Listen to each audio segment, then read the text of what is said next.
சரி, இப்போ ஈழத்தமிழர்கிட்ட வந்து அந்த திருநிதி வரல அப்படின்னா சீமான் அவர்கள் எப்படி கட்சி நடத்துவார்? அதான் பாஜக பணம் வாங்குறதுக்கு அடுத்த கட்டத்துக்கு போயிட்டார்ல. பெரியார் என்கிற சிலையை கூட பல சமூக விரோதிகள் உடைத்திருக்கிறான். பெரியாரின் கருத்தை உடைக்க முடியல தமிழ்நாட்டில். பெரியாரின் கருத்தை உடைத்து விட்டால் பாஜக வந்து தமிழ்நாட்டுக்குள்ள வந்துடும், மதவாதம் வந்துடும். அதை உடைப்பதற்கு யாருமே இல்லைங்கிறப்போ துணிந்து நான் செய்கிறேன் அந்த வேலையை என்று அவர் பெரியார் குறித்த அவதூறுகளை பேசுகிறார்ல. இந்த அவதூறுகளை ஏற்கனவே சோராமசாமியிலேருந்து எச் ராஜாவிலிருந்து பல பேர் பேசி பார்த்து ஃபெயிலியர் ஆயிடுச்சு. ஃபெயிலியரான ஒரு மாடலை வந்து என்ன செய்கிறாங்கன்னா, ஒரு திட்டத்தை வந்து சீமானிடம் கொடுத்து நீங்கள் பேசுங்க என்று சொல்கிறாங்க.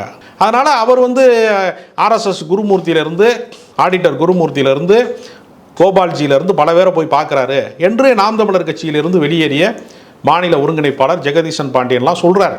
அவருடைய போக்கு சரியில்லை, அவர் உள்நோக்கத்தோடு செயல்படுகிறார், தவறான பாதையில் போகிறார், தமிழ்நாட்டு இளைஞர்களை ஏமாற்றுகிறார்.